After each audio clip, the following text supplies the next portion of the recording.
le sang de Jésus, le sang de Jésus, le sang de Jésus, le sang de Jésus, le sang de Jésus, le sang de Jésus, le sang de Jésus. Dans le puissant nom de Jésus, nous avons prié. Amen, amen, amen. Bien-aimés dans le Seigneur Jésus-Christ, bonjour ou bonsoir, suivant le temps qui se passe là où vous êtes. Je suis l'apôtre Focam Chrétien du ministère de Jean, chapitre 8, verset 32. Je suis votre partenaire de prière de tout le temps. Je suis votre partenaire de prière de tous les jours. Encore que la grâce et la paix de notre Seigneur Jésus-Christ soient avec vous et toute votre famille. Amen. Bien-aimés, papa, maman, avant que nous ne commencions notre thème de prière aujourd'hui, nous allons faire un petit message, mais qu'on va prier beaucoup. Avant que nous commencions notre thème de prière d'aujourd'hui, je vais vraiment vous exhorter beaucoup de mettre une cuillère à café d'huile d'onction dans votre bouche. Rincez votre bouche et laissez-la durer dans votre bouche au moins 2 minutes avant de l'avaler. Avant de l'avaler. De la même manière, mettez aussi mettez un peu l'huile d'onction dans la paume de vos 2 mains. Frottez votre paume de main. Frottez votre paume de main. Frottez-la. Frottez votre paume de main. Frottez-la suffisamment. Frottez-la suffisamment. Frottez votre front, touchez vos cheveux, touchez votre nombril avec l'huile d'onction. Ce que vous avez fait pour vous, faites-le pour vos enfants. Avant qu'ils n'aillent au lit, avant qu'ils n'aillent à l'école. Et prenez l'habitude aussi de vous embaumer toujours avec l'huile d'onction. Lavez-vous avec l'eau bénie. L'eau bénie. Utilisez trop l'eau bénie. L'huile d'onction, l'eau bénie. La question que tu vas te poser, papa, maman, tu vas te dire que mais je vais prendre l'eau bénie où est? Je vais prendre l'huile d'onction où est? C'est assez facile. Quand vous allez dans notre YouTube, ou bien la personne qui vous a envoyé cette prière-ci, vous lui demandez le titre de la prière que vous pouvez prendre vous-même. Vous cliquez. Le titre de cette prière-là, c'est comment prier sur l'eau avant de l'utiliser comme eau bénie. Comme eau bénie. Ou comme eau vive. Comme eau vive. Quand vous allez sur le YouTube, ne soyez pas trop pressés. Allez doucement. Parce que c'est là-bas. Et il y a tous les calibres de prière là-bas. Et toutes les prières sont dédicacées, sont vomies par le Saint-Esprit lui-même. Et quand vous prenez cette prière-là, vous cliquez, amenez l'eau de là où vous avez. Votre eau vous-même. Prenez votre huile vous-même. N'importe quelle qualité d'huile. Mettez au-devant de vous. Quand vous cliquez, vous fermez les yeux, vous répétez, vous étendez vos mains là-dessus. Vous répétez seulement et après cela, vous quittez là-bas avec déjà l'eau de vie, l'huile d'onction. C'est-à-dire que l'eau bénie et l'huile qui est déjà bénie. Et qu'on appelle aussi l'huile d'onction, l'eau de vie ou encore l'eau bénie. Alors, vous pouvez utiliser tout ça à tout moment. Et je vous conseille toujours de vous laver toujours avec l'eau de vie. Lavez-vous toujours avec l'eau de vie, l'eau bénie. Et faites n'importe quoi, lavez vos habits, vos draps, n'importe votre sol, n'importe quoi. Lavez vos enfants. C'est-à-dire que mettez un gobelet d'eau dans n'importe quel grand bassin d'eau. Tout l'eau deviendra maintenant bénie. Et aussi à nos sœurs, pardon, vraiment je vous exhorte toujours, ne vous lavez jamais, ne lavez jamais votre vagin avec l'eau qui n'est pas eau vive, qui n'est pas l'eau bénie. L'eau bénie là, c'est l'eau que vous avez utilisée tous les jours de votre vie pour laver votre vagin. Parce qu'il y a trop de choses qui restent au contact dans le vagin. Comme les maris de nuit. Ainsi de suite, ainsi de suite. Et quand vous utilisez toute l'eau de vie, vous serez l'eau de vie, l'eau bénie, c'est Jésus de Nazareth lui-même. C'est le Saint-Esprit. Donc imaginez que quand tu prends le Saint-Esprit, tu verses dans ton vagin. C'est ce que cela signifie. Mais quand l'eau n'est pas l'eau bénie, tu prends le démon, tu mets dans ton vagin. Buvez toujours l'eau bénie. Alléluia. Amen. Et faites n'importe quoi, faites la même chose pour vos enfants. Ayez une nature de l'eau bénie. Que n'importe quoi chez vous soit l'eau bénie. Alléluia. Amen. La Bible nous dit que dans 1 Thessaloniciens chapitre 5, verset 17, il est écrit, priez sans cesse. Priez sans cesse. Priez sans cesse. Parce qu'il faut prier sans cesse. Nous, notre thème de prière aujourd'hui, c'est ce que nous avons intitulé. C'est ce que nous avons intitulé. Amen. Le titre c'est le squelette dans l'armoire du grand-père. Le squelette, tu connais le squelette, non? Le squelette de l'être humain. Le squelette dans l'armoire du grand-père. Le squelette dans l'armoire de ton grand-père. Le squelette dans l'armoire de ton grand-père. Tu connais l'armoire, on garde des choses dedans. Et ton grand-père avait gardé des choses dedans et que tu en souffres aujourd'hui. Le squelette dans l'armoire de ton grand-père. En d'autres termes, les mauvaises choses que ton père, ton grand-père, ta grand-mère a fait et que tu en souffres aujourd'hui. Et tu ne sais pas. Tu peux ne pas le savoir. Avant ce thème, ce message aujourd'hui est très très important et dans lequel cela mérite vraiment votre attention totale. Puisque après cela, nous allons prier beaucoup. Et je vais commencer par les témoignages, qui sont des cas que vous peut-être pouvez être aussi. Peut-être que vous qui m'écoutez maintenant, vous êtes peut-être victime aussi de cette situation et tu ne peux ne pas le savoir. Généralement, le plus souvent, on ne sait pas. Mais on en est victime et on ne sait pas comment faire pour sortir. C'est pour ça que je suis là aujourd'hui pour trahir. Je vous donne un témoignage. C'était une sœur. Une sœur a avoué qu'elle s'est mariée 5 fois et que les 5 hommes avec qui elle s'est mariée étaient tous morts. Étaient tous morts. Ils se marient au premier, il meurt. Au deuxième, il meurt. Au troisième, il meurt. Le premier, il meurt. Peut-être il laisse un enfant. Le deuxième, il meurt. Il laisse l'autre enfant peut-être. Le troisième, il meurt. Quatrième, ainsi de suite. Et 5 hommes sont morts. Donc chaque fois, chacun qui se mariait à celle-là mourait. La sœur alors, ayant vu cette situation, s'est inquiétée. Nous rendons grâce à Dieu qu'elle a prié ce genre de prière-ci. Elle a ainsi prié. Et dans le processus de la prière, il a été révélé que les ancêtres de cette sœur, et ça peut être des centaines d'années, 200 ans, 150 ans, le Saint-Esprit a révélé que ses ancêtres étaient impliqués dans le commerce des esclaves. Et tu sais que le commerce des esclaves, chacun, c'est le mépris de l'être humain. Donc ses ancêtres étaient impliqués dans le commerce des esclaves. Ils ont fait ça, ils sont morts depuis. Et les menaces qu'ils portaient sur les ancêtres, sur les esclaves, la sœur comme ça était victime. En fait, qu'est-ce qui s'est passé? Ces ancêtres, il n'y a que le Saint-Esprit qui peut révéler ceci. C'est le Saint-Esprit qui a révélé lui-même. Plus tu pries, plus le Saint-Esprit révèle.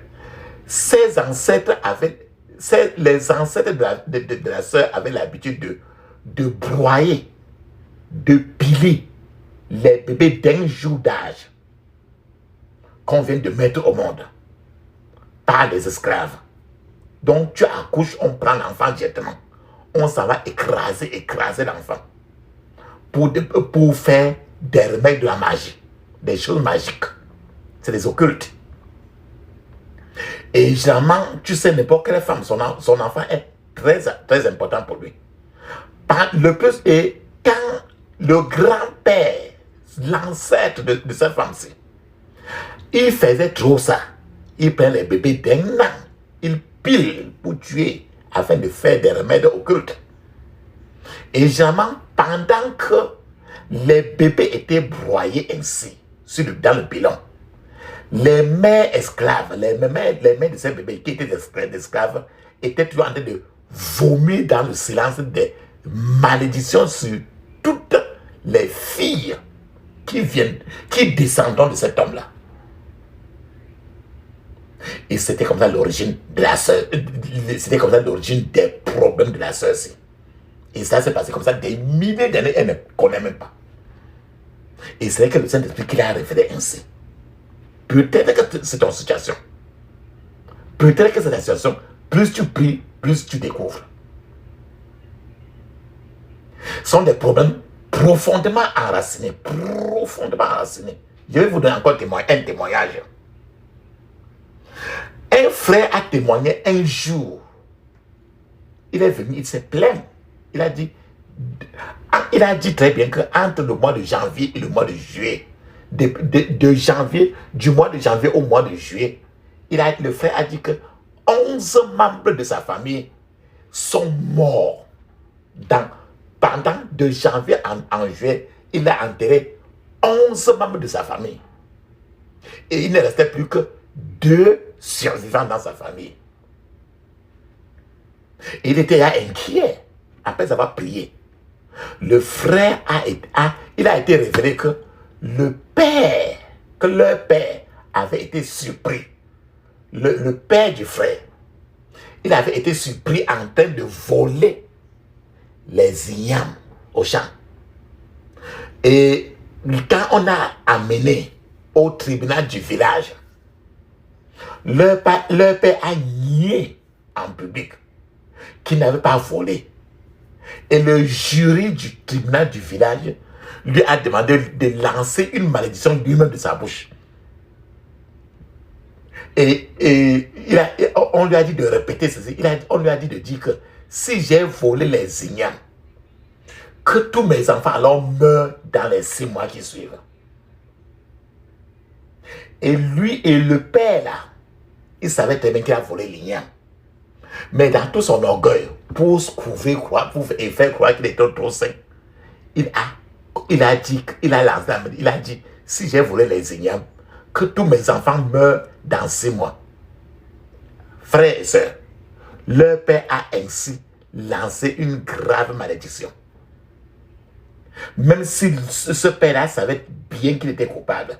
C'est ainsi que toute la famille de ce frère a été totalement décimée. Avec seulement 2 personnes qui sont restées en vie. Pourquoi? Parce que les 2 personnes étaient des gens nés de nouveau. Voilà encore quelqu'un qui commet des choses et les enfants ont des conséquences. C'est de ça que l'on dit. Et c'est de ce point qu'on parle. Je vais vous donner encore un témoignage où des gens font des problèmes et les enfants et des enfants paient des conséquences, paient les pots cassés. Il y a eu aussi le cas de 5 sœurs très jolies. Les 5 sœurs étaient très coquettes. Elles étaient 5. Elles ne pouvaient se marier avec personne. Personne ne les demandait la main. En fait, les hommes ne s'intéressaient à ces sœurs que par rapport à leur argent. Et ces hommes-là, quand ils venaient à ces sœurs-là, lorsqu'ils avaient déjà attrapé l'argent en main, ils disparaissaient. Aucun nom. On les aimait toujours par rapport à l'argent. Jamais même l'idée de mariage ne venait pas. En réalité, papa, maman, le nom de famille avait quelque chose à voir avec le mot oracle, le mot Ifa, dont leur nom de famille était un grand problème. Par exemple, leur nom dans cette famille-là, c'était l'oracle Ifa. Quand il dit Ifa, I-F-A, c'est les noms, si tu regardes même dans le Google, partout, tu vas voir Ifa. C'est les gros démons.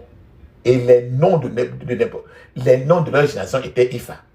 Ce qui fait que, tant que ce nom-là était sur la fille, elles tous étaient bien mariées dans le monde spirituel à tous les démons. Donc, après avoir prié, ces sœurs-ci, ces 5 sœurs, il a été révélé que toutes les sœurs étaient dévouées. Ils étaient tous mariés à ce grand idole avec le nom Ifa. Dans ces conditions, comme elles étaient mariées à ce idole de leur village-là, à cause du nom qu'on les avait donné, alors c'était difficile pour eux de se marier un jour. Car elles étaient déjà mariées à Ifa à cause de leur nom. Le nom qu'elles portaient les liait déjà à d'autres démons et il n'y avait rien à faire. Donc, toutes ces filles, et maintenant alors, tous ces 5 filles sont mises ensemble et ont commencé à prier fortement.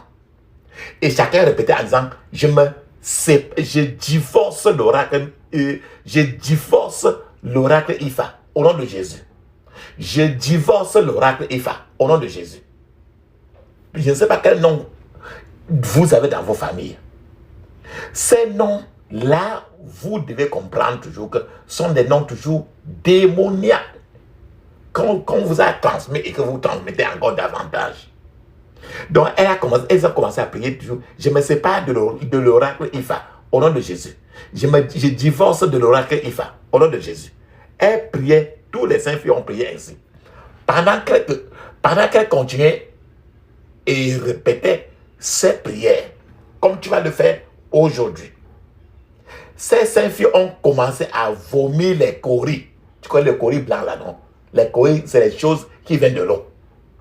Elles ont commencé à vomir. Et ce qui est sorti de leur bouche, les coris sortaient de leur bouche l'une après l'autre.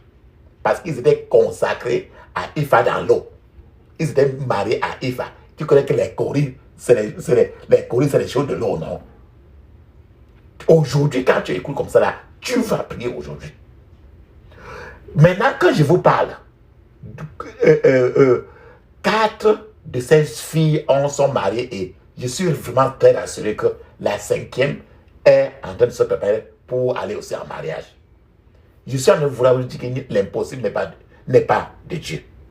Je vous donne encore un autre témoignage. C'est un vieux est venu pleurer beaucoup en disant que toute sa famille souffrait d'une pauvreté acidique. La pauvreté avait atteint un niveau très élevé. Tu vas prier contre la pauvreté aujourd'hui. Le vieux là, il se plaignait par exemple que la pauvreté dans sa famille était très élevée.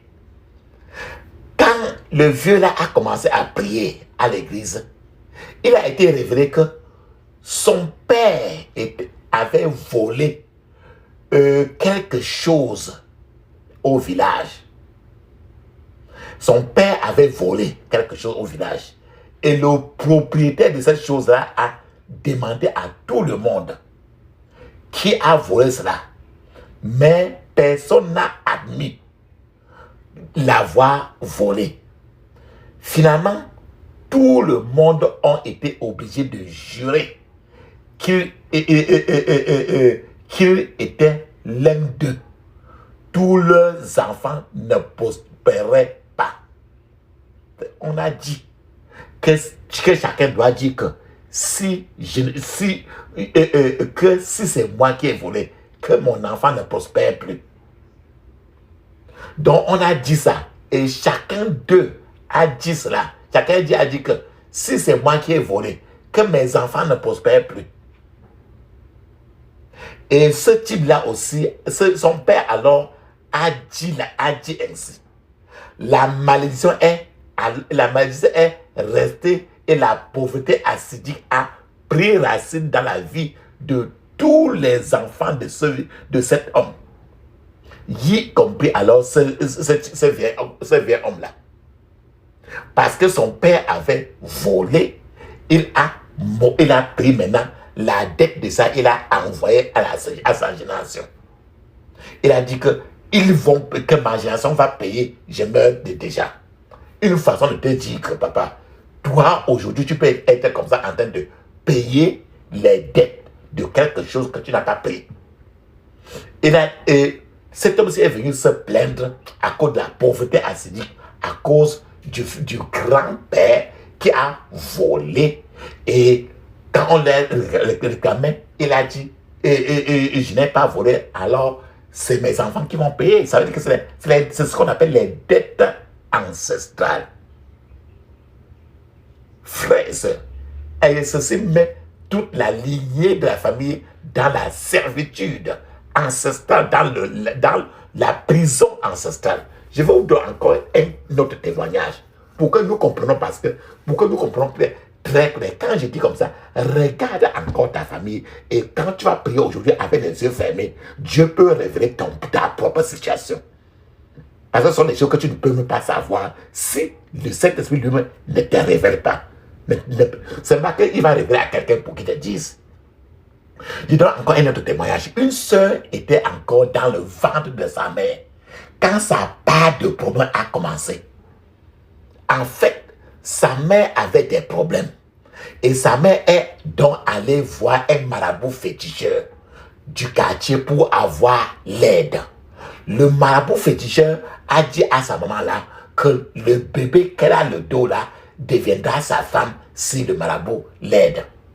Ainsi, quand le marabout a dit ça, quand cette maman-là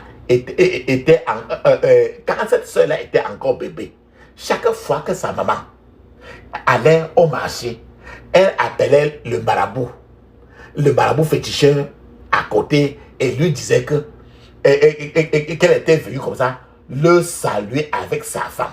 Elle dit que sa femme comme ça, le petit bébé qui était au dos. Frère et soeur, un bébé sur le dos de sa mère était déjà appelé la femme d'un vieillard. Écoutez très bien. Sa maman avait déjà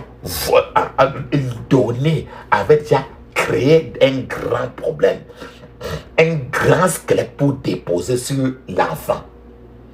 Aujourd'hui que je parle, la sœur a du mal à se marier parce que sa maman l'avait déjà donné en mariage quand elle n'était même pas encore, tant qu'elle n'avait pas encore commencé à réfléchir. C'est que la sœur, elle est là maintenant, là, pas de mari, pas d'amis, pas d'enfant. Et la maman avait dit, et chaque fois la maman partait au marché, il passait chez le marabout là pour dire toujours que je suis venu comme ça pour te saluer avec ta femme. Et rappelle-toi très bien, papa, maman, la Bible dit très bien dans Job chapitre 22, verset 20, il est écrit, quoi que tu décides, cela réussira. Tout sera clair pour toi sur les chemins que tu suis. Donc tu décréteras quelque chose et ça va arriver. La maman a dit et son enfant est resté comme ça jusqu'à aujourd'hui. Parce que sa maman l'avait déjà donné dans le monde spirituel. Ce qu'elle avait dit, ça reste. Jusqu'à ce que celle-là maintenant prie ses prières là aujourd'hui pour couper, pour se séparer. Je vous donne encore un autre témoignage, papa, maman. Il y a quelque temps, Dieu a demandé à une famille de se soumettre à une délivrance familiale. C'est une famille dans leur propre maison. L'Esprit de Dieu a dit que cette prière-là devait être faite dans leur maison familiale. Et maintenant, tout le monde s'est rassemblé dans la maison là pour prier. Pendant que la veillée de prière se passait dans la nuit, quelqu'un a crié et a dit à haute voix, regardez, regardez, regardez. Et de nulle part, au milieu de tout le monde et au vu de tout le monde, il y avait une tortue vivante au milieu de la foule, dans la maison. Et on a vu comme ça, on ne savait pas là où ça sortait. La tortue a été alors, bien après, on a versé l'huile d'encens sur la tortue et on a tué la tortue. En réalité, tu connais que la tortue, pour aller d'un point à un autre, est très lent. Et c'est comme ça qu'il y avait donc alors dans cette maison-là, un esprit dans cette maison qui ramenait tout le monde toujours en arrière. C'est que rien n'avançait à cause de la présence de cette tortue. C'est pour que nous comprenions comment la maison de nos papas, la maison de maman sont toutes des maisons très démoniaques. Et jusqu'à ce que tu pries pour qu'elle soit délivrée. À ce moment, je veux que nous examinions encore un certain nombre de paroles de Dieu, des Écritures, et nous tirons certaines conclusions à ce sujet. La Bible nous dit très bien, je cite, les choses cachées appartiennent à l'Éternel, notre Dieu, mais les choses révélées sont révélées à nous et à nos enfants, afin que nous obéissions aux lois de Dieu. Ça, c'est Deutéronome 29, verset 29. Frères et sœurs, vous devez connaître un certain nombre de secrets. C'est pour ça que la Bible dit que les choses cachées appartiennent à l'Éternel, notre Dieu, mais les choses révélées sont révélées à nous et à nos enfants. Donc, toi, tu dois connaître un certain nombre de choses. Tu dois recevoir une révélation. Donc, il y a certainement des squelettes dans la moire de ton père. Les choses pourries qui sont venues de ta génération et qui te malmènent. La Bible nous dit très bien dans Genèse chapitre 17, verset 16, je cite, après la naissance de vos arrière petits-fils, petits-enfants, votre peuple reviendra dans ce pays. Cela prendra autant de temps, car les Amorites n'ont pas encore dépassé la mesure dans leur crime, pour que je les chasse. Écoutez très bien ce message. La plupart du temps, les enfants continuent à souffrir comme leurs pères l'ont fait. Le plus souvent, tu as vu quelqu'un qui a volé l'igname et la conséquence est sur ses enfants. Peu importe où les enfants vont, ils sont tenus de récolter les péchés de leurs parents. Papa, maman, c'est pour ça que cette récolte-là aujourd'hui, tu vas refuser aujourd'hui de récolter les péchés de quelqu'un. À ce moment, examinons encore clairement les écritures certaines écritures bibliques encore pour comprendre comment les gens peuvent faire des choses et les enfants payent le prix. La Bible nous dit dans 2 Samuel chapitre 12, versets 9 à 11, il est écrit, je cite, « Alors pourquoi m'as-tu méprisé en faisant ce qui me déplaît ?» Rappelle-toi comment le roi David, il était marié et il a vu la femme de quelqu'un. Il tue son mari et il prend la femme de quelqu'un jusqu'à faire que ça soit sa femme. Et Dieu était fâché et Dieu a lâché sur le roi David un certain nombre de malédictions. Et c'est ça que je suis en train de partager avec vous. 2 Samuel 12, de 9 à 11, il est écrit. Alors pourquoi m'as-tu méprisé en faisant ce qui me déplaît? Tu as assassiné Uri de Hétite. Oui, tu as tout organisé pour qu'il soit tué par les Ammonites. Puis tu as pris sa femme et tu l'as épousée. Eh bien, dès maintenant, la violence ne cessera jamais de régner dans ta famille. Puisque tu t'es moqué de moi en prenant et en épousant la femme du roi. Écoute bien ce que je te déclare. Je vais faire venir le malheur sur toi, au milieu de ta propre famille. Sous tes yeux, je prendrai tes femmes et je les donnerai à l'un de tes proches qui couchera avec elle au grand jour. Voilà, tu comprends comment David a reçu la malédiction qu'il n'y aura jamais de l'entendre dans sa famille. Et que la violence ne cessera jamais de régner dans la famille. Papa, maman, dans votre famille, est-ce qu'il y a la violence? Les gens s'entendent. C'est pour que tu comprennes.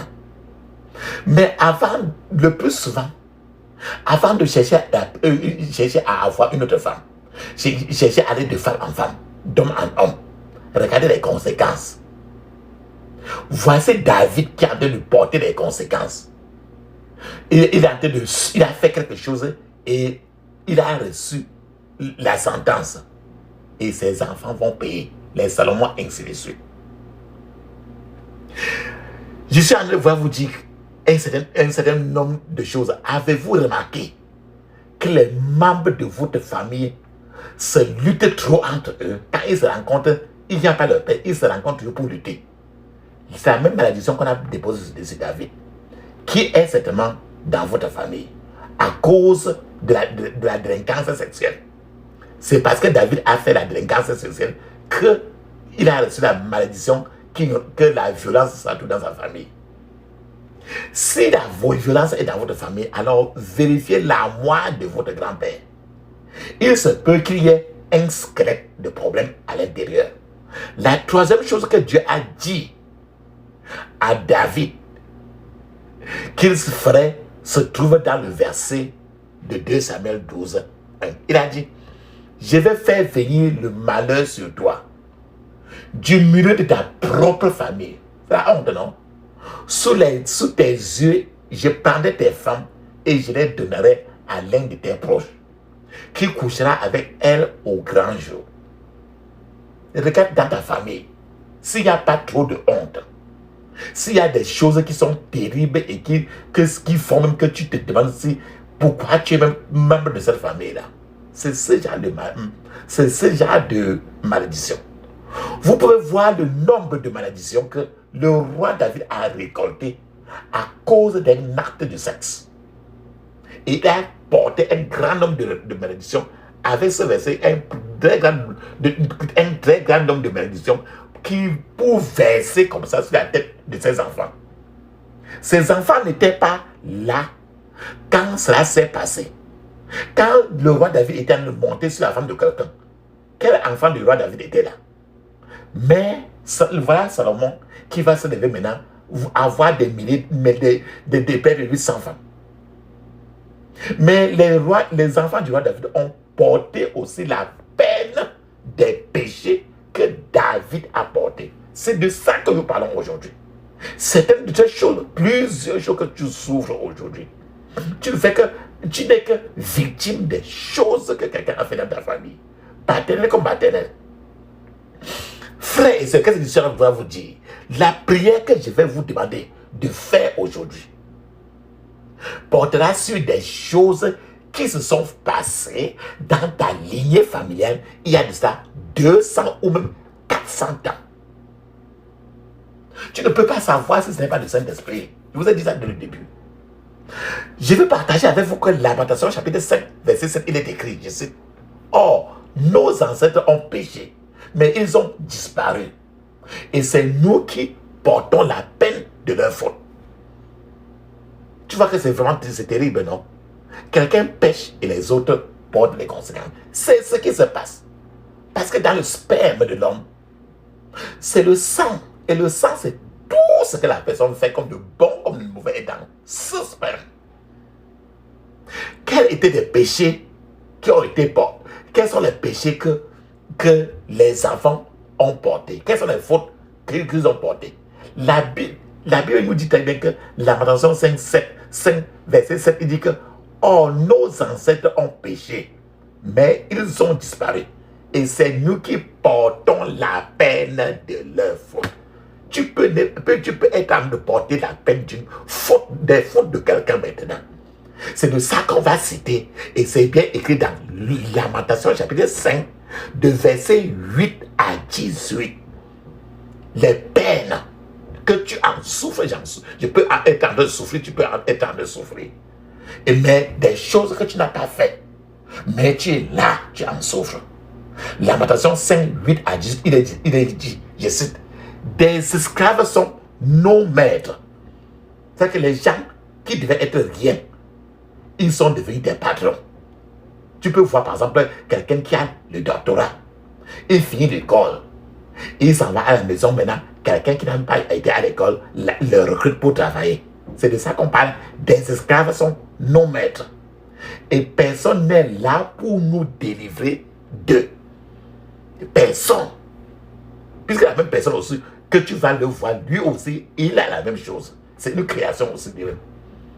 Verset 9. Nous exposons nos vies pour notre pain à cause de l'épée dans le désert. Comme si nous étions dans un four. Notre peau nous brûle. Dans la faim nous dénaille. Dans la faim nous dénaille. Notre peau nous brûle. Les problèmes de peau. N'importe quelle personne qui a les problèmes sur la peau, c'est la génération.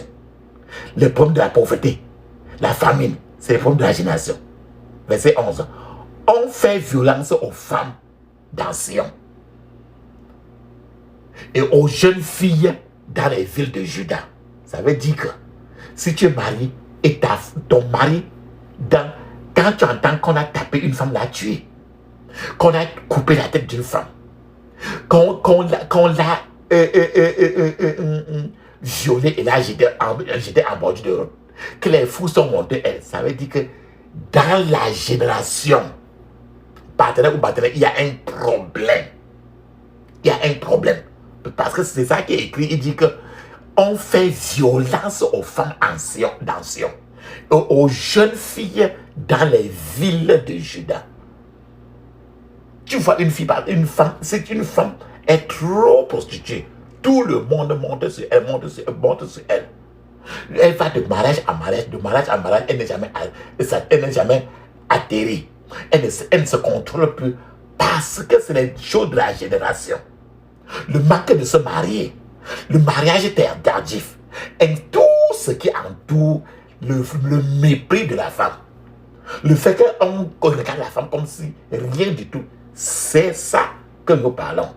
On fait violence aux femmes d'anciens et aux jeunes filles dans les villes de Juda. On a pris des ministres et on les a pendus. On n'a eu aucun respect pour les vieillards. Donc, ne sois pas surpris.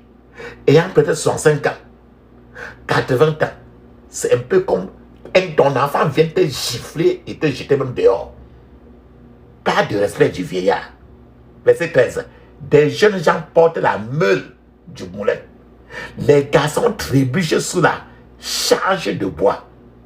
Les vieux ont cessé de siéger au conseil et les jeunes de pincer leur guitare. Notre cœur a cessé d'être heureux. Notre danse de joie s'est changée en deuil. C'est-à-dire que les problèmes de cœur, les problèmes d'estomac, les problèmes de soucis, c'est tout lié à la génération.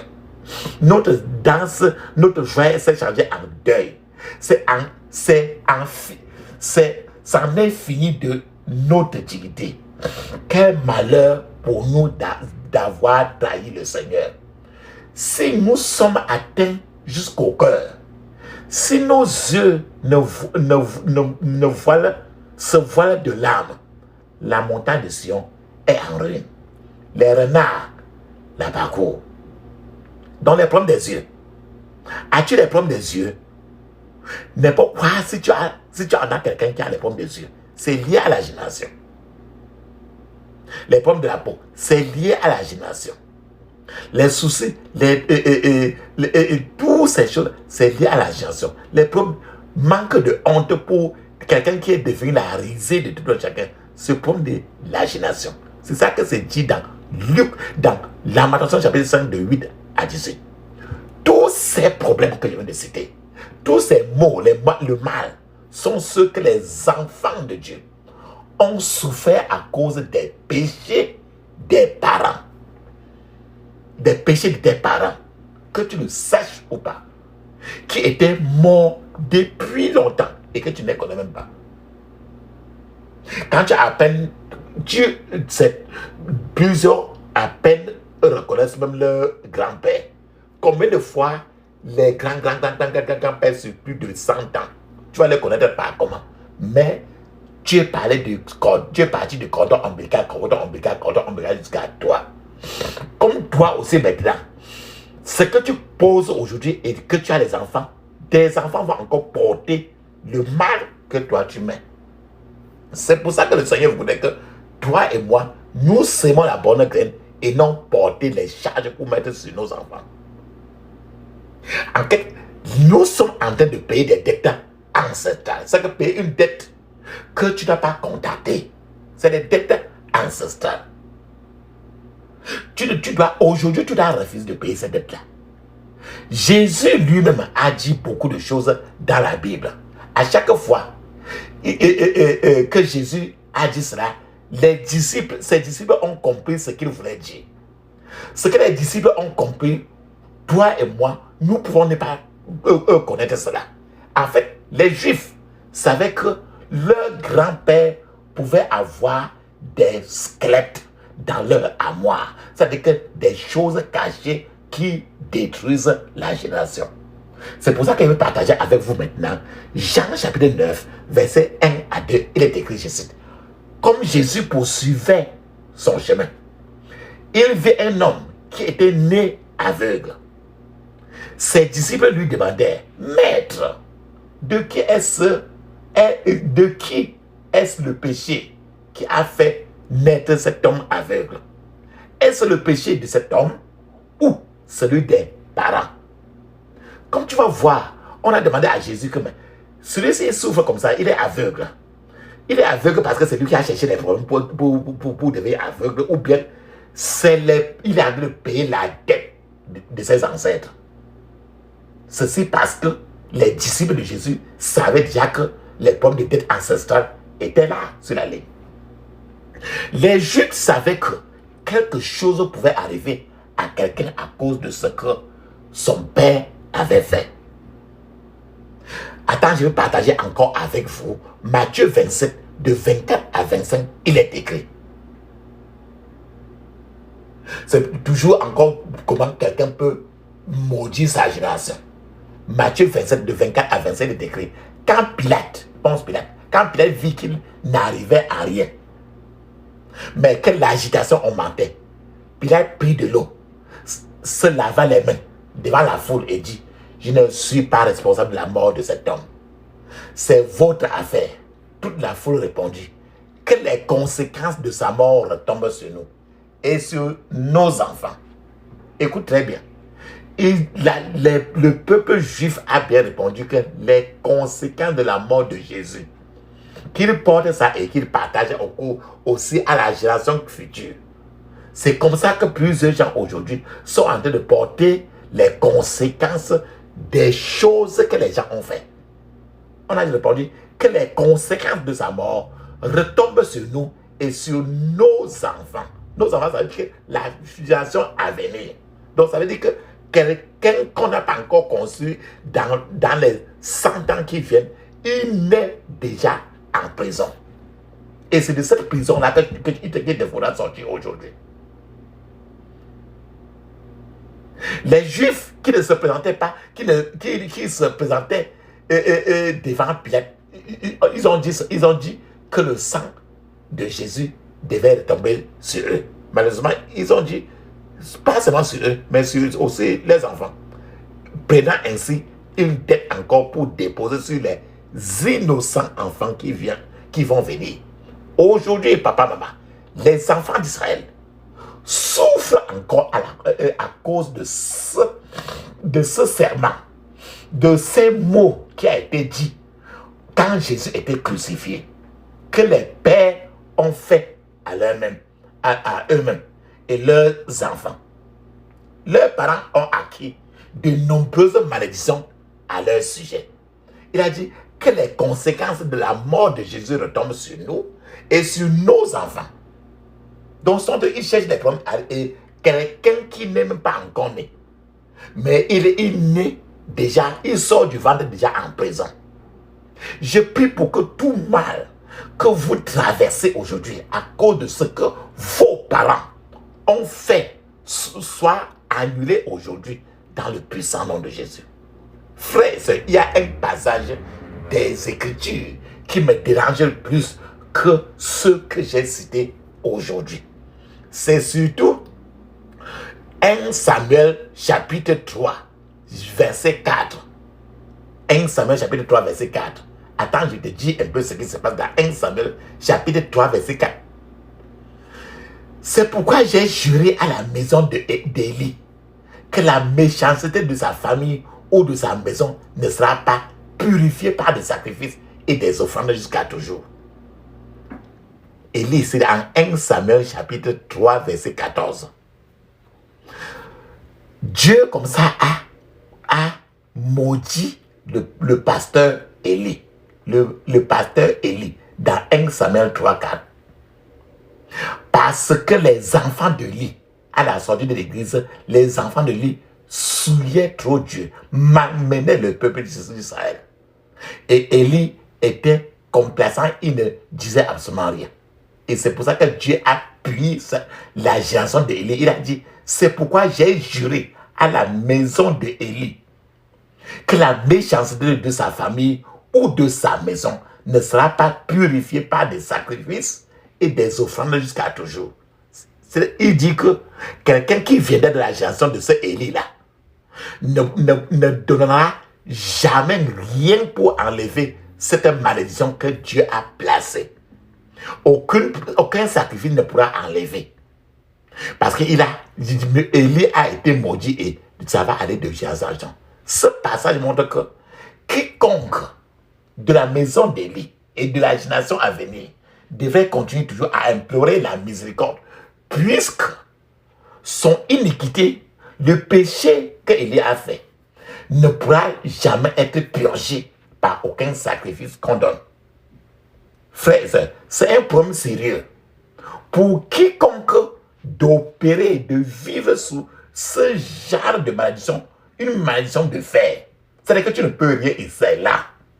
Jusqu'à ce que c'est là que tu ne peux rien. Analysons alors quelques faits tirés de ces passages de 1 Samuel 3, verset 14. Deux enfants de Élie étaient ceux-là qui couchaient les femmes à la porte de l'église. C'est qu'ils rendaient, ils désacraient vraiment la maison de Dieu. Et Élie, le pasteur, ne disait rien. Et c'est pour ça que Dieu a maudit Élie et a fait que les deux enfants de Élie meurent en un seul jour. Alors, ce passage de 1 Samuel chapitre 3, verset 14, nous allons analyser et nous allons donner alors quelques conclusions, quelques leçons qu'on peut tirer de ce passage.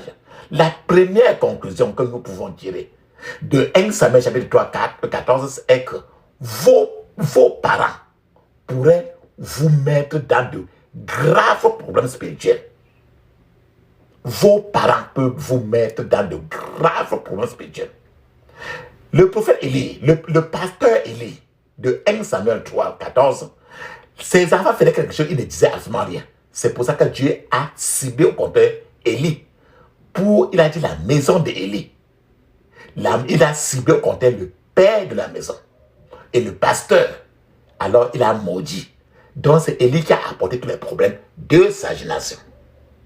C'est pour ça qu'il dit que votre parent peut vous mettre dans de graves problèmes spirituels. La deuxième leçon qu'on peut tirer de 1 Samuel 3, verset 14, c'est que vous pouvez souffrir des conséquences des péchés d'une autre personne. Élie a reçu, alors, on a dit d'Élie que sa maison va vivre de malédiction en malédiction. C'est-à-dire qu'on a dit ça à Élie. Il était là seul quand le Seigneur lui disait. Mais les enfants qui vont sortir de là-bas plus de 20 ans, 30 ans, 40 ans, 100 ans, 200 ans, vont souffrir de ça à cause de Élie. D'autres leçons encore qu'on peut sortir. La troisième chose que nous pouvons découvrir dans cette écriture est que la coupe du péché des parents, le gobelet des péchés des parents peut être partagé entre ses enfants. Et au moment où la coupe est remplie, les générations suivantes vont continuer à souffrir des conséquences de ces péchés. Cela veut dire tout simplement que une seule personne commet des péchés. Les enfants qui suivent de génération en génération continuent à souffrir. C'est ce qui est très dangereux là-dessus. Et ça conduit jusqu'à ce que tu te lèves aujourd'hui, comme tu as prié aujourd'hui. Tu pries comme un lion déchaîné. La quatrième chose que nous pouvons comprendre dans l'écriture que j'ai partagée avec vous est que n'importe qui peut boire à la coupe du jugement sans le savoir. C'est-à-dire que tu peux être là comme ça là, alors qu'il y a un squelette dans la moelle de ton grand-père, mais tu ne sais pas que tu souffres d'une malédiction qui vient de ton grand-père il y a de ça 50 ans ou 100 ans. Donc tu es en train de subir un jugement qui a été fait de ta génération et tu es quelqu'un qui sort de cette génération et tu ne le sais pas. C'est ce que je voulais vous dire. C'est pourquoi vous comprenez que la prière d'aujourd'hui, que tu ne connaisses la prière ou bien que tu crois que tu n'es pas concerné, tu te trompes beaucoup. Parce que tu ne peux rien savoir sur ce qui s'est passé 100 ans. Et c'est là. Ce n'est pas le fait que tu ne connais pas qui va empêcher que Satan ne continue son travail. La cinquième chose que nous pouvons découvrir est que nos ancêtres peuvent écrire des billets à ordre au nom des descendants.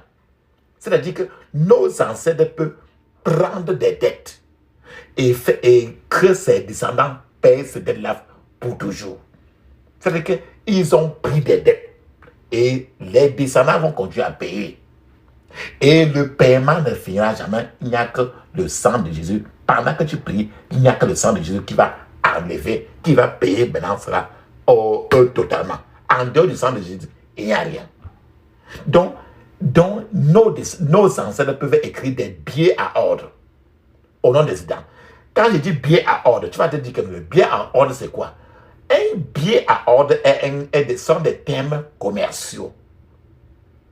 Les thèmes commerciaux. Un billet à ordre, c'est une promesse écrite de payer à un moment futur ou un moment fixe ou déterminable. Une somme d'argent à une personne spécifiée ou à un porteur.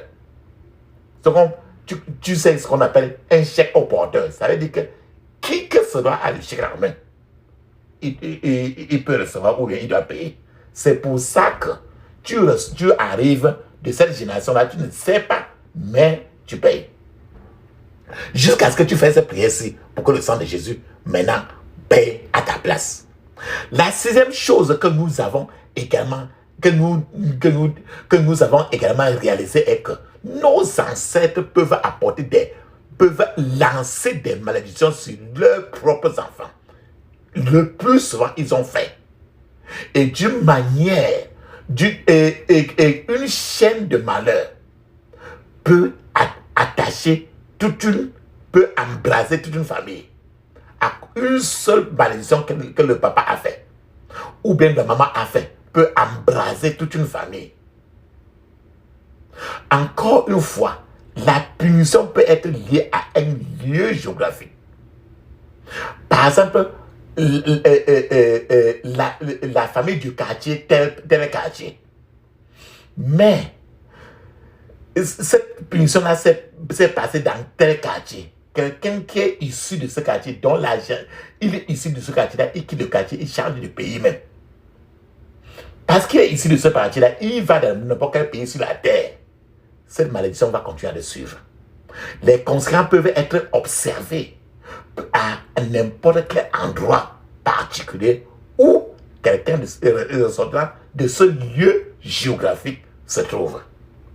La septième chose qu'on peut réaliser à partir de ce passage que je vous ai partagé aujourd'hui, c'est que nous voyons que les forces du mal dans notre passé peuvent assurer un syndrome de retour à la case de départ.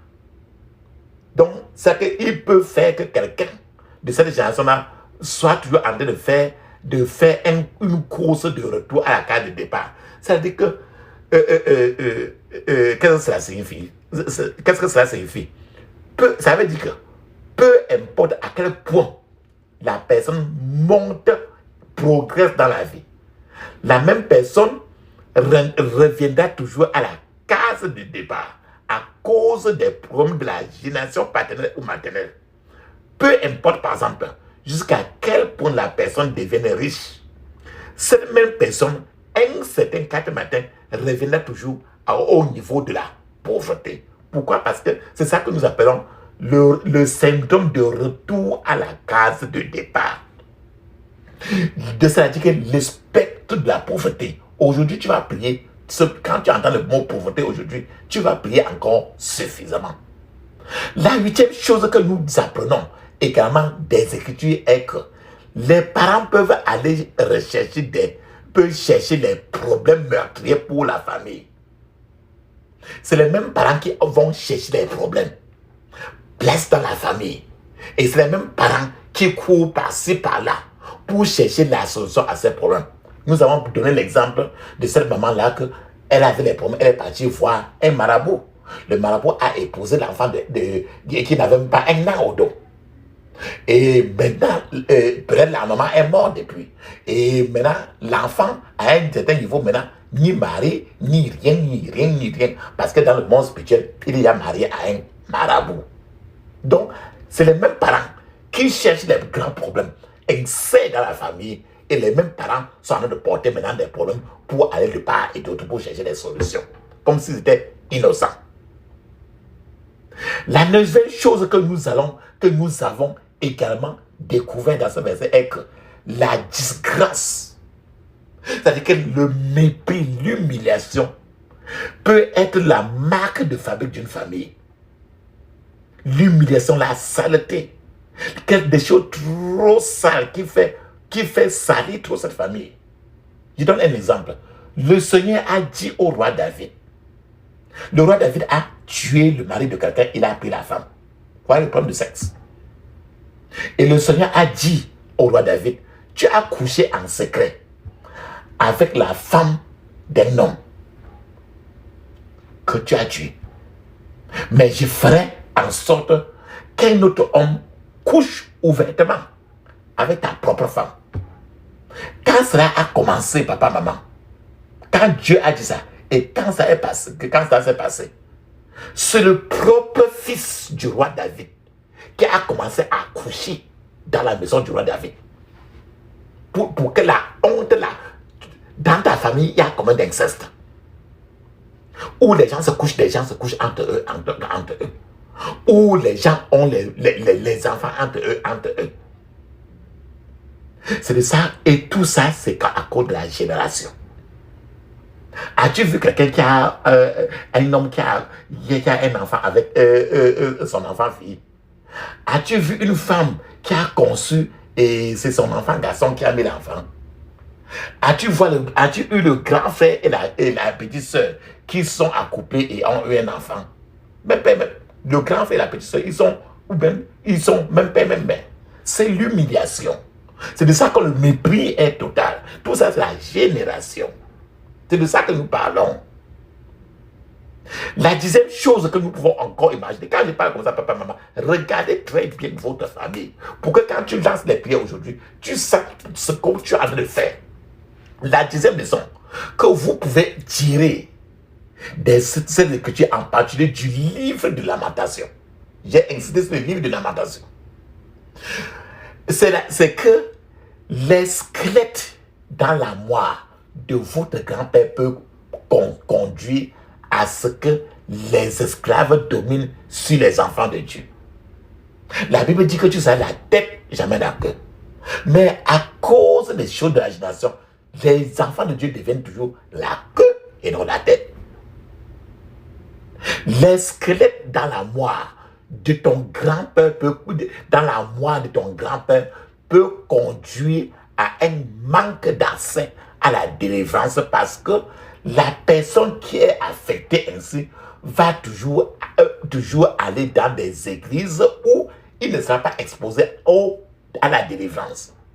Quand tu vois quelqu'un qui est toujours attaché à des églises où il n'y a rien, c'est parce que la génération paternelle ou maternelle est pourrie. Les squelettes dans la moire de ton grand-père, les problèmes qui viennent de ta génération de ton grand-père, qui viennent de ton grand-père, ta grand-mère, ça peut t'amener à ne pas ça peut te mettre les difficultés, ça peut t'amener les difficultés à trouver un bon emploi. Peu importe les compétences que tu as. Tu as les doctorats, n'importe quoi, mais à cause de ça, tu es limité. Les problèmes qui viennent de ta génération, ton grand-père, ta grand-mère, ta ligne là, peut t'amener à être poursuivi par une mort prématurée. Je vous ai donné l'exemple du gars qui a témoigné que de janvier en juillet, 11 personnes sont mortes. Tout ça, c'est les choses de la génération. Tu vas remarquer aussi que la famine terrible, si tu fais face, si tu regardes dans ta famille, vous faites face à une famine terrible. Des changements étranges sur la peau. Regarde ta peau. S'il y a des changements toujours étranges sur ta peau, c'est qu'il y a un problème dans ta génération familiale qui est en train d'affecter. Il y a un problème de pauvreté. S'il y a pauvreté, c'est qu'il y a un problème dans ta famille. Donc, la défiguration spirituelle pourrait tout à fait, ça peut faire partie des problèmes que tu peux avoir si tu as des problèmes dans ta génération. Frères et sœurs, surtout que j'ai parlé du chapitre 5 de la Lamentation. Le pourrissement de la féminité, la détérioration de la féminité, la bâtardisation, le pourrissement, la détérioration de la féminité. Quand je dis par exemple quelqu'un, une femme violée, coucher avec sa maman, coucher avec ceci, avoir l'enfant avec son enfant, ainsi de la détérioration de la féminité. Nous avons parlé du fait que quand la maison a commencé, c'était dans la maison du roi David que la détérioration de la féminité a commencé. Là, quand tu entends quelqu'un qui a tapé sa femme jusqu'à tuer sa femme, donc la cruauté conjugale envers les femmes, quand tu vois quelqu'un qu'on l'attaque tout le temps, dans le foyer, tape tout le temps, on l'attaque tout le temps, on l'attaque tout le temps, et d'autres fois, on a vu c'est qu'elle est malmenée, parce que la génération, c'est le danger de l'argent dans la vie de la personne, surtout pour la femme là. Si tu vois une femme qui est trop liée à la position, elle fait n'importe comment, elle évite n'importe comment la position, elle n'arrive pas à se défaire. C'est tout les choses de la génération paternelle et maternelle. C'est les démons de la génération. C'est pour ça que quand je parle comme ça, aujourd'hui, quand tu vas prier, quand tu pries, tu vas savoir ce que tu fais. Quand tu as les mains ensorcelées, c'est que chaque fois, tu fais n'importe comment, tu n'arrives pas à prospérer. Le problème de la honte, quand tu te rends compte que partout où tu vas, on te considère, on te regarde comme un esclave même. C'est qu'on ne te regarde même pas comme un être humain. On donne tout le travail à toi. Tu travailles comme un esclave et on ne te donne rien. Tout ça parce que c'est ta génération. Il y a la mort prématurée. La mort prématurée est toujours proche de ceux qui ont ces problèmes de génération. Dépression, tristesse, la rétrogradation, l'harcèlement par les pouvoirs des ténèbres.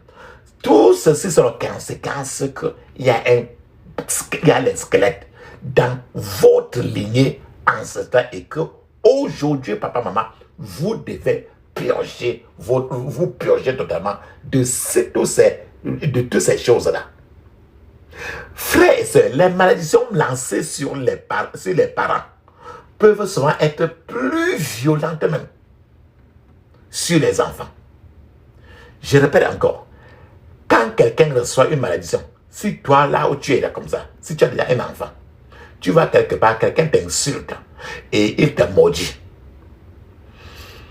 La douleur de ça ne doit pas trop être, ça va pas trop être sur toi, mais ton enfant et l'enfant de ton enfant, ça sera trop violent sur tes enfants. La vérité est que beaucoup de nos ancêtres ont caché de terribles problèmes qu'ils ont transmis aux enfants et ils sont morts. Ils ont caché de terribles squelettes dans leur armoire de la vie. Et si tu souffres aujourd'hui, ce n'est que ça. Ce n'est pas des choses que tu connais même. Beaucoup de nos ancêtres étaient occupés à manger de la nourriture sacrifiée aux idoles. Aller dans les chefferies, ils étaient des notables, et ainsi de suite. Tout ceci, c'était des nourritures des idoles, des danses rituelles. Et ils se partageaient l'huile de palme, le sel, on rentrait pour te donner, pour mieux te mettre en prison. Plusieurs choses, même ces parents, ces ancêtres ne te disaient pas. Mais c'est quand ils meurent que tu connais, que tu te rends compte, mais ils sont déjà partis. Il y a trop de choses qu'ils cachaient. Et ils nous en ont également nourri des nourritures démoniaques. Certains de nos ancêtres ont consacré même leur propre vie à Satan. Ils ont donné leur propre vie totalement à Satan. Et bien après, ils ont violé encore les termes de cette alliance sans se référer au sang de Jésus. Alors, l'ennemi est en train de venger ça sur d'autres fois sur ses enfants. Après qu'il est mort. C'est là le problème. C'est pour que tu comprennes qu'il y a le squelette dans la moire de ton grand-père. Quand je dis grand-père, ça veut dire que n'importe qui était avant toi. Frères et sœurs, beaucoup de nos ancêtres ont reçu des cadeaux maudits et ont fait alliance eux-mêmes avec Satan. Et ont fait alliance avec les agents de Satan. Par exemple, quand tu vas dans trop de maisons familiales, quand tu vas à la maison familiale, la maison de ton grand-père, la maison de ton père qui est mort, la maison de... Tu verras tous les dessins à la porte, les dessins de sculpture. On te dit que c'est des cultures. En fait, dans trop de maisons familiales ainsi, il y a des dessins, ces dessins sont beaucoup plus sataniques et occultiques. Le plus souvent, et ces dessins-là, le plus souvent sont sur les portes et sur les murs. Et tout ceci sont des incantations. Ce ne sont pas des choses les plus saines. Ce sont des choses très, très démoniaques. Des matériaux maudits et des abominations étaient consacrés dans de nombreuses maisons. Les maisons de nos pères et de nos grands-pères avaient trop de choses qui avaient été consacrées aux idoles du village.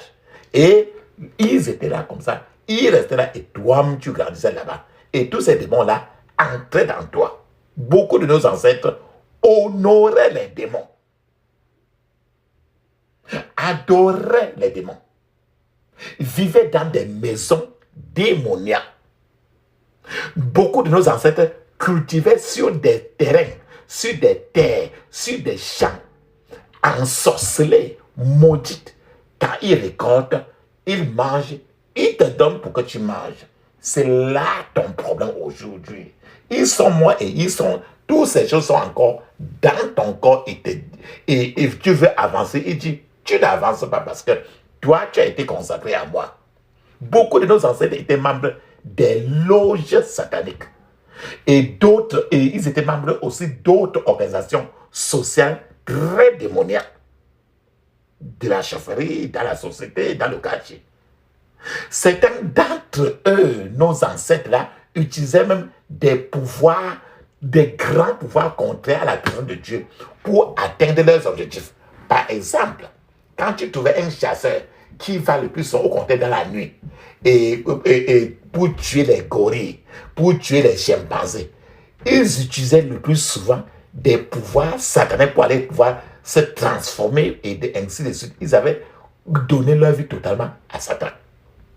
De nombreux noms, les noms de famille que tu vois là, regarde ton nom, de nombreux noms de famille étaient des noms démoniaques. Et ces noms ont été transférés des enfants à la génération future.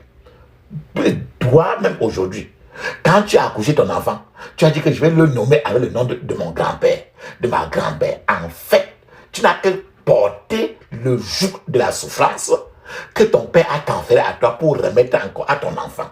Pour que la génération de la souffrance ne fait que continuer. C'est pour ça que j'ai dit que de nombreux noms que tu vois là étaient des noms très démoniaques et qui allaient de famille. Et ces noms-là ont été transférés pour que ça reste maintenant et que Satan utilise ces noms-là pour ensorceler les gens.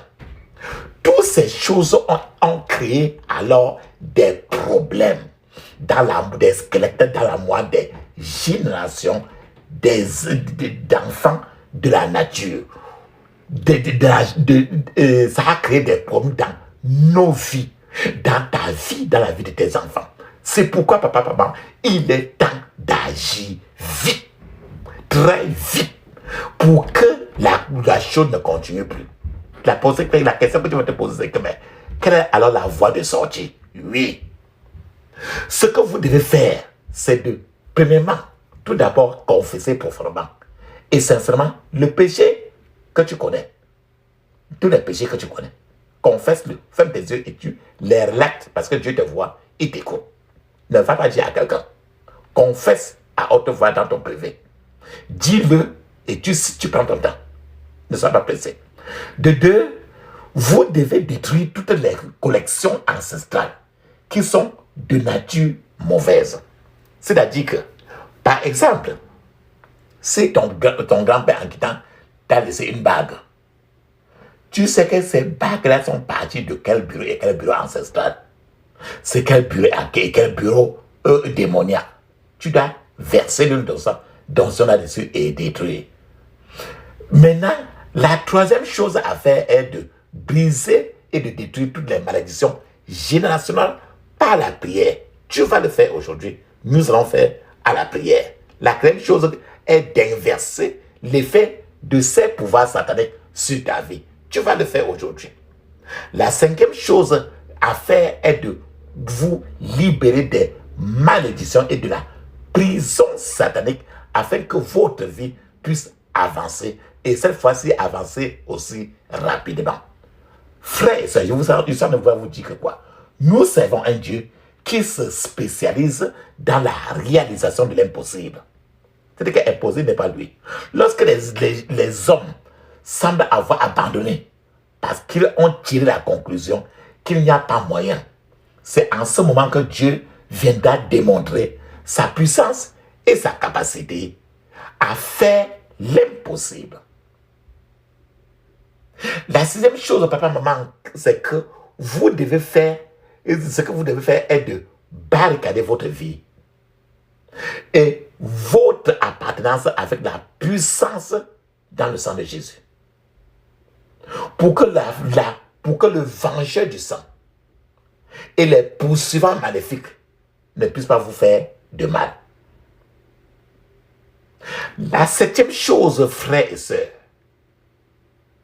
à faire est de poursuivre, à rattraper et de récupérer vos biens des voleurs ancestraux qui veulent toujours prendre vos choses et partir.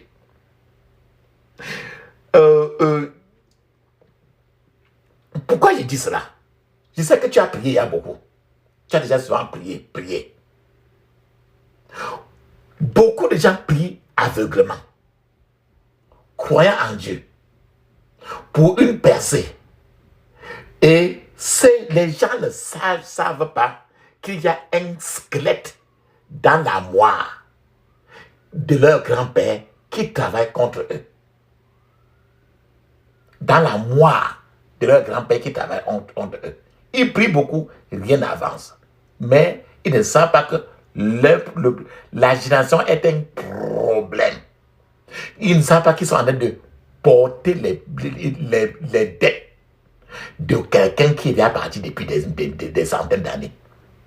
Je vous donne alors un témoignage. C'est la sœur Agatha.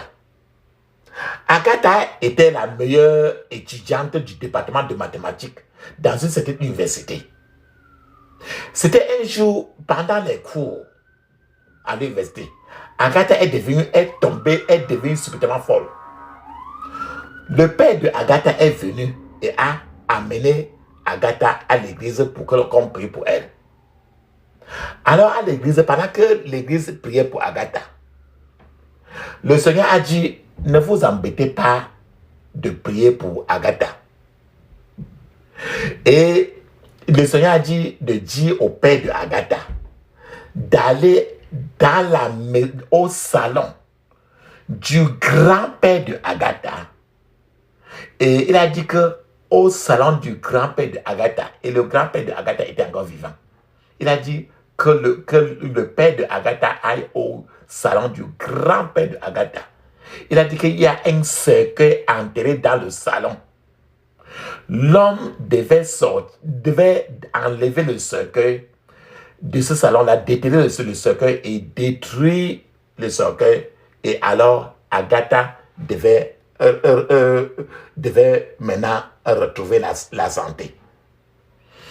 Mais quand le Seigneur a dit cela au pasteur et qu'il a répété ça à l'église, au père de Agatha, le père de Agatha a dit au pasteur, non, homme de Dieu, priez pour Agatha, s'il vous plaît, priez pour Agatha. Le pasteur de l'église a refusé qu'il ne pouvait pas prier pour Agatha. Cet homme, le père de Agatha, a couru alors chez le grand-père de Agatha et a dit, papa, Agatha ne se porte pas bien. Et nous l'avons amené dans une église et là-bas, un homme de Dieu il nous a dit que nous devons creuser le sol de ton salon. Et on va trouver un cercueil là-bas et on va enlever le cercueil, détruire le cercueil et Agatha va se porter bien. Alors le grand-père de Agatha n'a pas aussi résisté, il a dit seulement d'accord. Alors ils ont creusé le salon et ont sorti un petit cercueil. Un petit cercueil qui était enterré là-bas avec un papier sur lequel le nom de Agatha était écrit dessus. Frères et sœurs, plusieurs jeunes filles comme Agatha dans cette famille-là sont mortes auparavant dans la famille. Et tandis que ce vieil homme devenait de plus en plus jeune et plus fort, il tuait les jeunes filles et il devenait jeune. C'est pour que tu comprennes très bien. Beaucoup de choses étranges vont se passer si vous prenez les points de prière qu'on va faire aujourd'hui ensemble au sérieux et que vous priez avec agressivité. Mais vous devez donner votre vie à Jésus-Christ d'abord si vous ne l'avez pas fait auparavant. Donc, prenez dès aujourd'hui toutes les mesures nécessaires pour vous débarrasser du squelette qui se trouve dans l'armoire de votre grand-père. Ce problème qui vient de la génération. Vous pouvez être délivré de cet esprit de transfert négatif. La victoire ne réside qu'en Jésus-Christ de Nazareth. La puissance de Dieu qui a ressuscité Jésus-Christ d'entre les morts peut briser tous les jougs de votre cou. Préparez, papa, maman, vos mains aujourd'hui pour la guerre et vos doigts pour la bataille. En prenant les points de prière que je vais suggérer aujourd'hui, nous allons faire ensemble. Soyez vraiment concentrés. La puissance est dans le sang de Jésus. La puissance est dans le sang de Jésus. La puissance est dans le sang du roi des rois. La puissance est dans le sang de Jésus. La victoire est dans le sang de Jésus.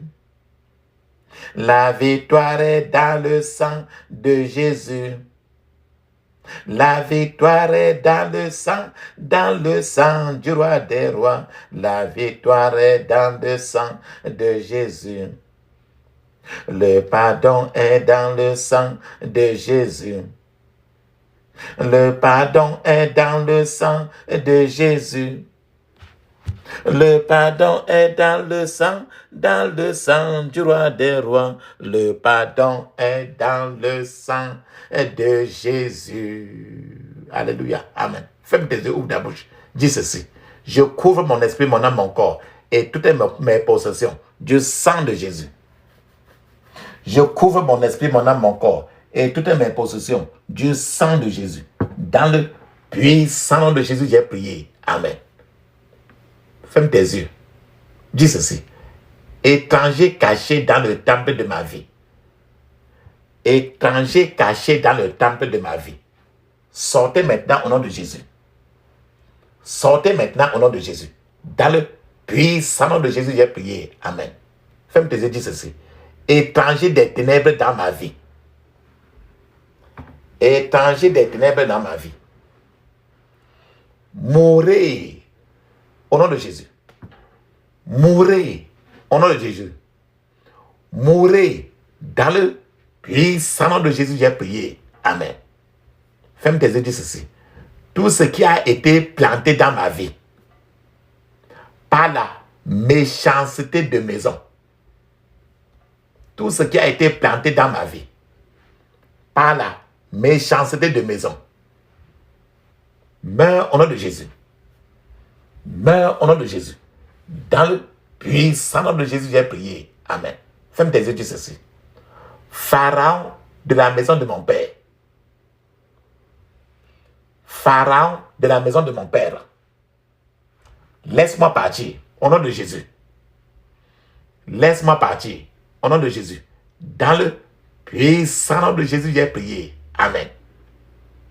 Ferme tes yeux, dis ceci. Pharaon de l'eau. Pharaon de l'eau, laisse-moi partir au nom de Jésus. Laisse-moi partir au nom de Jésus. Dans le puissant nom de Jésus, j'ai prié. Amen. Dis ceci. Tout ce qui a été planté dans ma vie, afin de me tuer, tout ce qui a été planté dans ma vie, afin de me tuer, meurs au nom de Jésus. Meurs au nom de Jésus. Dans le puissant nom de Jésus, j'ai prié. Amen. Ferme tes yeux, dis ceci. Tout ce qui a été planté dans ma vie pour troubler ma destinée, tout ce qui a été planté dans ma vie pour troubler ma destinée, meurs au nom de Jésus. Meurs au nom de Jésus. Dans le puissant nom de Jésus, j'ai prié. Amen. Ferme tes yeux, dis ceci. Tout fauteur de trouble de mon Israël, tout fauteur de trouble de mon Israël, mourez au nom de Jésus. Mourez au nom de Jésus. Dans le puissant nom de Jésus, j'ai prié. Amen. Ferme tes yeux, dis ceci. Sang de Jésus, lève-toi dans ta puissance. Délivre mes fondations au nom de Jésus. Sang de Jésus, lève-toi dans ta puissance. Délivre mes fondations au nom de Jésus. Dans le puissant nom de Jésus, j'ai prié. Amen. Ferme tes yeux, dis ceci. Tout lien, le lien, L-I-E-N, tout lien des ténèbres qui me relie à un parent décédé, tout lien des ténèbres qui me relie à un parent décédé, soit brisé au nom de Jésus. Soit brisé au nom de Jésus. Dans le puissant nom de Jésus, j'ai prié. Amen. Papa, maman, nous avons dit que tes parents ne doivent pas s'aimer les mauvaises choses pour que tu récoltes, non? Ils ont péché, ils ne sont plus, mais nous portons les conséquences. Ferme tes yeux, dis ceci. Moisson d'iniquité de la maison de mon père. Moisson d'iniquité de la maison de mon père. Meurs par le sang de Jésus. Meurs par le sang de Jésus. Dans le puissant nom de Jésus, j'ai prié. Amen. Mets l'huile d'onction très bien sur ton nombril. Maintenant, pour la génération de ta mère, ferme tes yeux, dis ceci. Moisson d'iniquité de la maison de ma mère. Moisson d'iniquité de la maison de ma mère. Meurs au nom de Jésus. Meurs au nom de Jésus. Dans le puissant nom de Jésus, j'ai prié. Amen. Rappelle-toi qu'il était dit aujourd'hui qu'on va prier trop pour la pauvreté. Contre la pauvreté. Ferme tes yeux, dis ceci. Toi, fondation de la pauvreté, meurs au nom de Jésus. Toi, fondation de la pauvreté, meurs au nom de Jésus. Dans le puissant nom de Jésus, j'ai prié. Amen. Si quelqu'un était marabout, un voyant, un féticheur dans ta génération, c'est ça qu'on appelle sorcellerie. Et que c'était depuis des années. Toi, maintenant, quand tu grandis, maintenant, tu as la sémence de la sorcellerie en toi. Ferme tes yeux, dis ceci. Sorcellerie venant de ma fondation.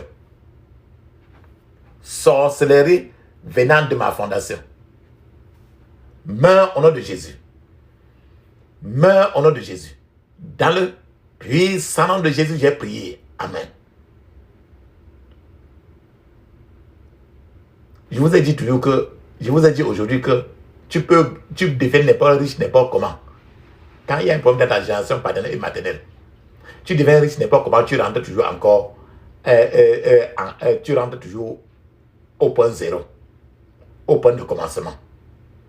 C'est que toujours la marche arrière, il n'y a jamais, tu ne grandis jamais. Nous avons parlé de ça aujourd'hui. Ferme tes yeux, dis ceci.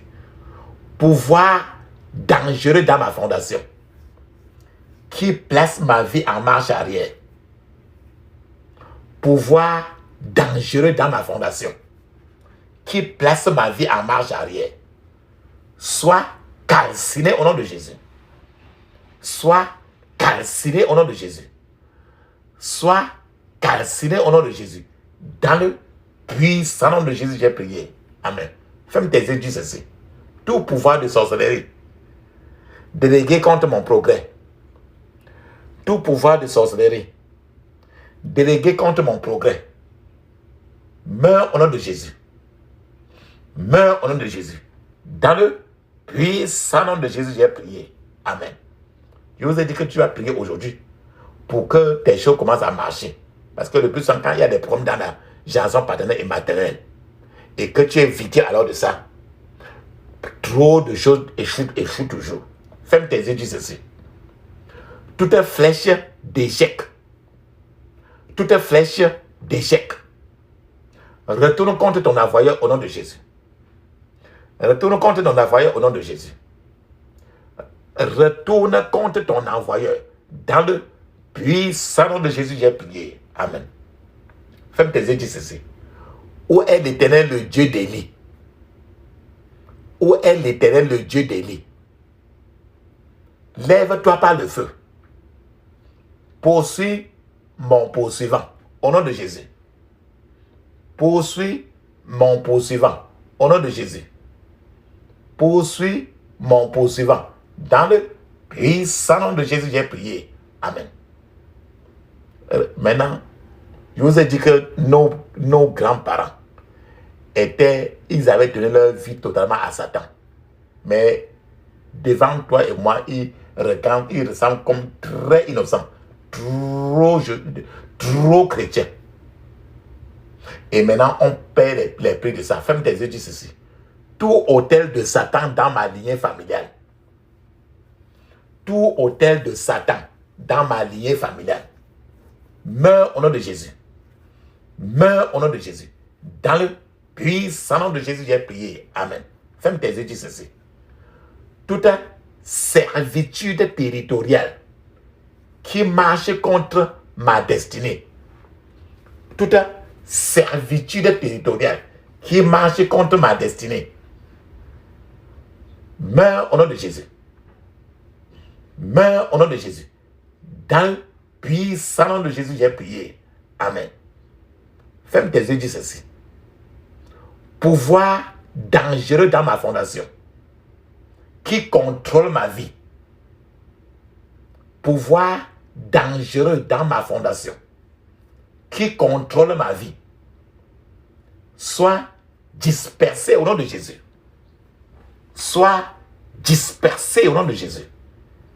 Soit dispersé au nom de Jésus.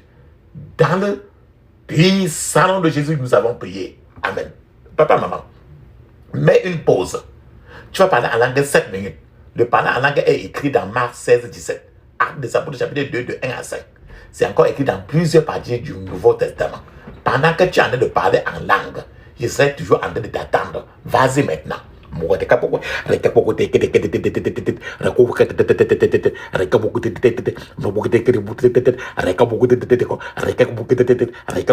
Dans le puissant de Jésus, nous avons prié. Amen. Amen. Amen. Ça, c'est très bien.